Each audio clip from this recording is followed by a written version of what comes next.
Chapter 15, Revival. The very next day, he was back on the grind with his woman.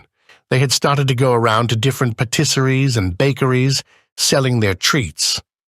After a few weeks of this method, they decided one day to visit their old workplace after they'd made their rounds of the patisseries. As soon as they pulled up and their former workmates saw them, they made a mad dash to the truck.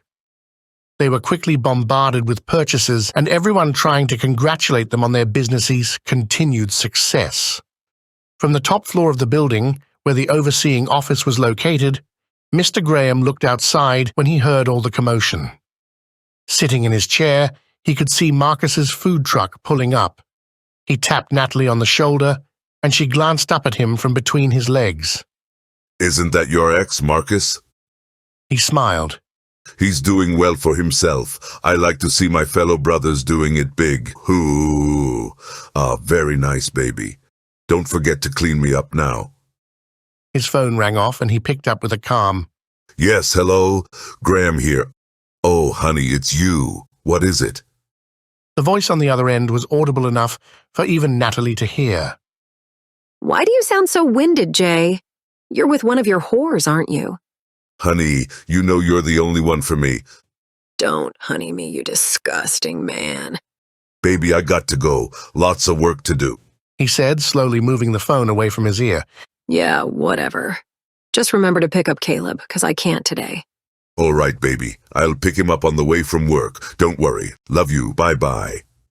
He hung up quickly and looked down at Natalie, who was just about done cleaning off his Johnson. "That woman will drive me crazy. Luckily, I have you, Natalie. I got you a little something. Open it."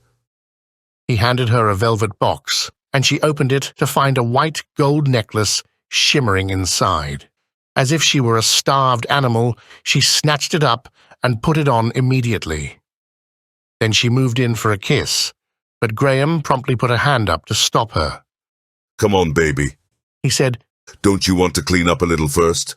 Oh, yeah? She backed off, wiping her mouth in embarrassment. Well, thanks.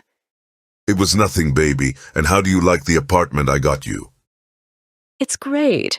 It's only missing one thing. She hinted. Plus, it's half the size of my old place. She thought. Graham chuckled. "That's sweet, but you really need to see about finding your own place soon. I can't keep you there forever." Yeah, I'm looking. She said. "Good. I'll give you a couple of months. Now, could you call Kara in on your way out?"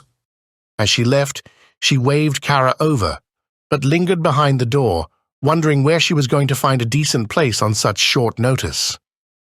Through the door, she could hear bits of Graham and Kara's conversation. "You know you're the prettiest thing in this office?" Natalie whipped around and pressed her ear to the door. Mr. Graham thought Kara was prettier. That had to be a bad joke. I thought Natalie was your favorite employee. She heard Kara laugh playfully. "Natalie, of course not. How could a woman in her late 20s ever be sweeter than you, little Kara? You're leagues apart. She's a smart girl, but she's wasted too many years of her life getting that useless degree. Anyway, forget about her. What would you say to a promotion?" Natalie backed away, shocked and angry.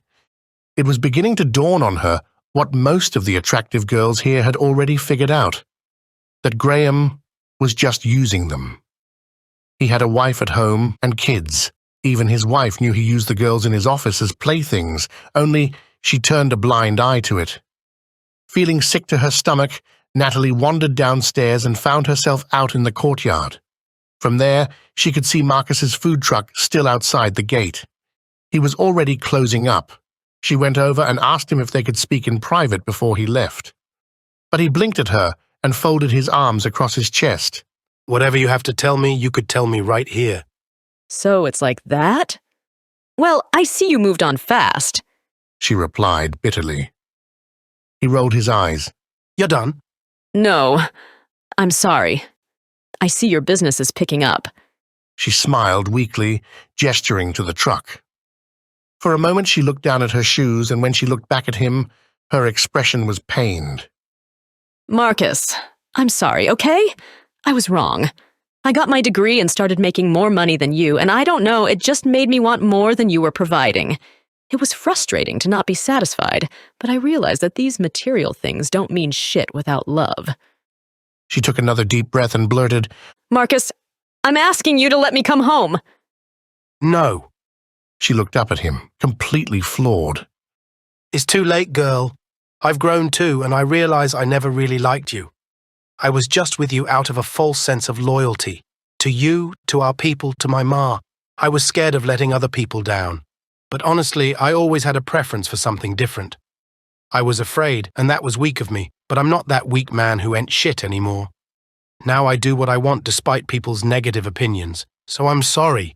But you'll find someone eventually. Who knows? The boss might end up loving you more than his money one day. Then he might actually leave his wife and kids for you.